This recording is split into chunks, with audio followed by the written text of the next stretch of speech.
बाक्सानि सौरागुरि बाथौ थानसालियाव समायना रमायना गानफब जोमफब बर' हारिमुखौ बेरखांहोना गाजा गोमजायै नैथि खेब रंजालि बैसागु फोरबो फालिदों। साहा सौरागुरि दावगालु आफादनि बानजायनायाव बाक्सा सालबारिनि सौरागुरि बाथौ थानसालियाव नैथि खेब रंजालि बैसागु फोरबोआ खुंफुंजादों।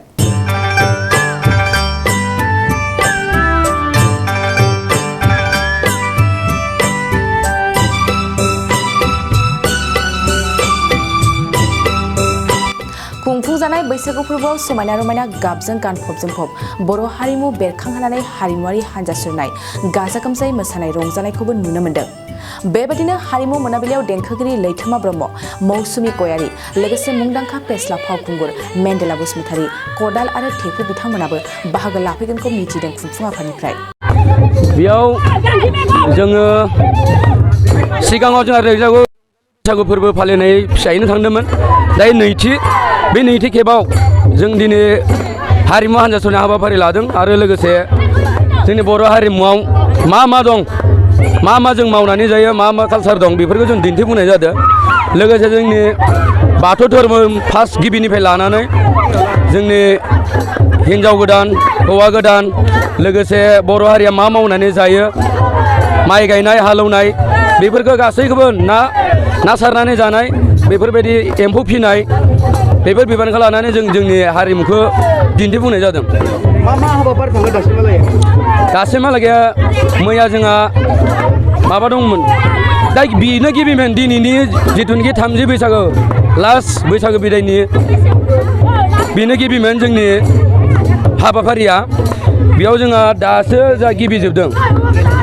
गेवलां मेल दं, गेवलां मेलाव आलासि फैगोन। जोंहा गाहाय आलासि महरै लुद्रकान्त बर' लासित स्कुल एम इ स्कुलनि आरो बेजों लोगोसे दङ हांख्रायजानाय लोगो माबा दं, मा होनो आलासि दं मेन्देला सावथुन मुलुगनि। आरो लोगोसे बेजों लोगोसे दंबावो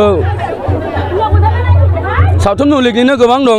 जोंहा चिरांनि कदाल राजा होनना बुंनाय दं आरो लोगोसे थेफु नार्जारि आरो हांख्रायगिरि देंखो रोजाबगिरि बेफोरबो दङ।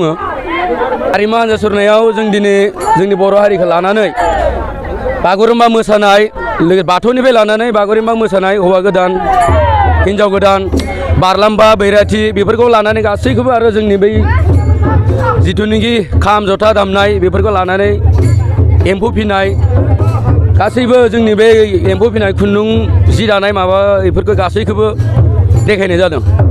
फोरबो दंमोन जोंहा जेनेबा हिन्जाव गोदाननि सिगां बिबान दंमोन। बे बिबान खेवनाय हाबाफारियाबो जानानै थांखांबाय। बेनि उनाव जोंहा दायो दं नैथि बिबानाव बोराय बुरै मान बावनाय। गामिनि बैसोगोरा बुरै आरो बोरायफोरखौ मान बावनाय हाबाफारि दं दायो। अनसुंथाइया जों बिदि मोनाखै। सिगाङाव सेथि खेब मावदोंबाबो जों एसे फिसायै मावदोंमोन। एबार नैथि खेबाव जों गेदेरै मावनाय जादों। तथापिও जों सरकारि अनसुंथाइ एख' मोनाखै। लोगोसे जों गामिनि गोरिब गुन्द्रानिफ्राय गासैबो सोरबा दामनाय देनायनि डनेसन होदों, सोरबा स्टेजनि डनेसन होदों। गोरिब गुन्द्राफ्राबो 500 सोरबा 1000 2000 राङै अनसुंथाइ होलायनानै जों जिखिनि रां उथिदों बेखिनिजों जोङो बेखिनि फोरबोखौ खुंफुंनाय जादों।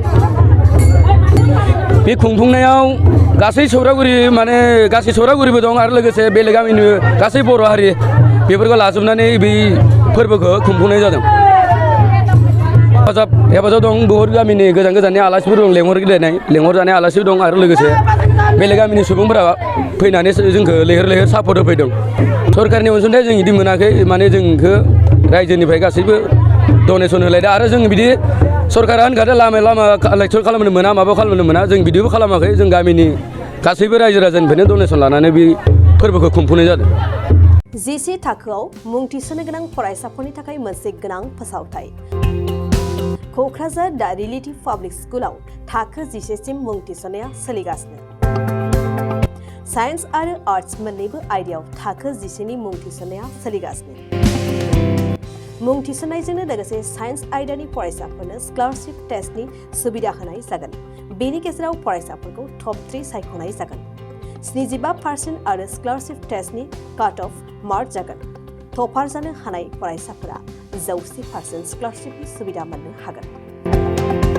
टपार फरायसाफोरनो क'क्राझार दा रिलेटिभ पाब्लिक स्कुला 2 बोसोरनि बेसेन नाङाजासे सोलोंथाइ लानो सुबिदा होगोन। फैगौ 13 मे खालि फुंनि 10 बाजिनिफ्राय 12 बाजिसिम स्कलारशिपनि टेस्टखौ लानाय जागोन। आबुं मिन्थिनो थाखाय 7086401137 नङाब्ला 9435704380 जानबुं अनजिमा आरो रिलेटिभ पाब्लिक स्कुल @gmail.com आवबो जगाजग खालामनो हागोन।